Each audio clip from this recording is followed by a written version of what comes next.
Merry Christmas everybody, and welcome to the channel. Welcome to Banter in the Box episode 18 game week 13 review.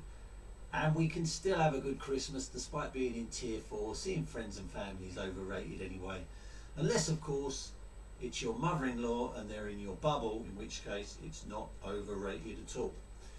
This week we've got league table highlights, the quote of the week, and a manager of the season update. So here is the current league table. If you're watching this before 9 p.m, then you're seeing this for the first time, because I won't send the game week 13 update out until after 9, just in case anyone makes any transfers. Well, actually, some people have already made transfers, but just in case anyone makes any more, so I'll send it out after 9 with all of the transfers confirmed. So this is the first time you're seeing the current league table. This is the bottom of the table. Nicholas Anelka spent a 9th consecutive week at the bottom.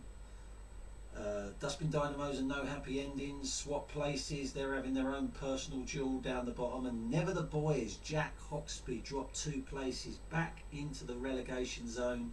They were the lowest scorers this week. It did mean that debut manager AFC Razor climbed out of the relegation zone. In 22nd, Napoli were the joint biggest fallers this week, down 3 places. And that's the lowest position that Lee Porter has occupied since the 30th of August 2018. It's really not been a good season for Mr. Porter.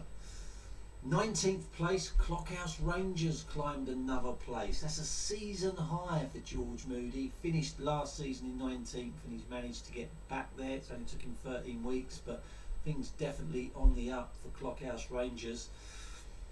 Lyndon's Lovelies dropped 3 places to 16th. Joint biggest fallers this week, and that's a season low for Joe. And yours truly, Chairman's Choice, climbed 1 place to 15th. That's a season high for me, climbing to the position where I finished last season. Only took me 13 weeks to get there.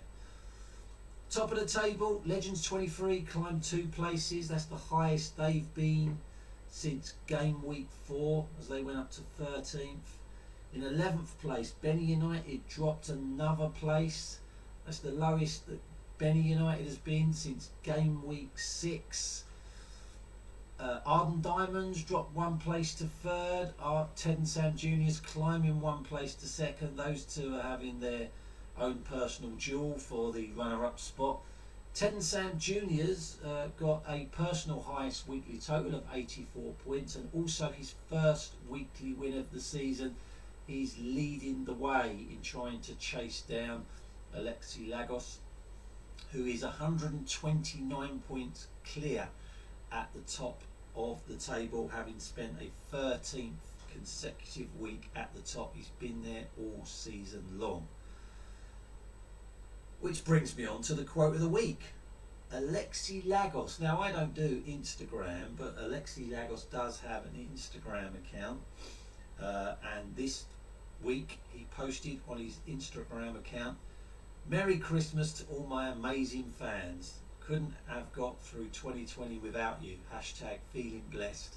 Hashtag Crimbo." Let's just say his domination of the Family Fantasy Football League is definitely going to his head, and he's doing as much as he can to piss everybody else off. Yeah, he believes that he has fans, and amazing fans at that. I thought that was really amusing. That earned Alexi a manager of the season point. Well done, buddy. Now, last week, I'll come on to the normal who the fuck is that question, but last week I set a bonus manager of the season question. Last week, Alexi Lagos equalled the FFL record for the number of weekly wins in a season when he recorded his 8th weekly win. 2 other managers have also recorded 8 weekly wins in a season. You would get 1 point for each manager that you could name, and you'd get a bonus point if you could tell me which seasons they recorded that 8th weekly win. Well, only one manager had a go at this, and that manager was Megan Hoxlade-Chamberlain. She thought that the two managers who had also recorded 8 weekly wins in the season were Steve Holmes and Wayne Robinson. Megan didn't bother having a go at the seasons they did it. Well, I can tell you that one of the managers who recorded 8 weekly wins in a season was Mark Benwell in the 2012-2013 season, and the other one in 2005 and 2006 was indeed Wayne Robinson. So that's a manager of the season point for Megan. Well done, Meg.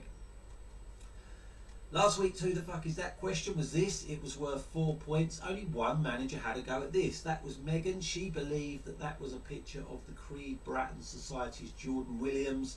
I'm sorry, Megan. That is an incorrect answer, which means this now rolls over to next week. Now, I had a message from Hatch United manager Neil Hatch, who's desperate to win the manager of the season this year, and he asked if I could list all of the guesses so far, and I thought, well, I could do that, but I haven't been writing them down, so the only way I could do that is to go and look over the last few weeks Banter in the boxes. And then I thought, well, everyone can do that themselves. So if you want to know what guesses have happened, you just have to go back and review the previous manager of the season videos. There have been a number of guesses, must be up to about 10 guesses now, but so far none of them have been correct. So the manager of the season table looks like this. Megan Hoxby climbs up to joint 10th with her point, and Alexi Lagos goes clear in 7th with his point, but it is still Hatch United 2 points clear at the top of the manager of the season table. So the Who the Fuck Is That rolls over again. It's now worth 5 manager of the season points. Remember, one guess per week. And yeah, it's a current Family Fantasy Football League manager, and it is now worth a game-changing 5 manager of the season points. Just confirmation again, I did this last week, but they are the teams that are in the FFFL Cup second round, and the FFFL Cup second round draw will be happening later today live. So not exactly sure what time, some point this afternoon, so look out for that. And that's it for this week. Confirmation there as always of when the FFFL Presentation Awards will be happening. COVID permitting, of course, and you know, who knows where we'll be in the 5th of June.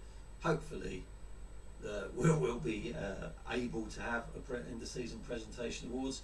But that's it for this week. I'll see you the other side of Christmas. Merry Christmas to all of you, whatever you're doing. I hope you have a good one, and until then, bye bye.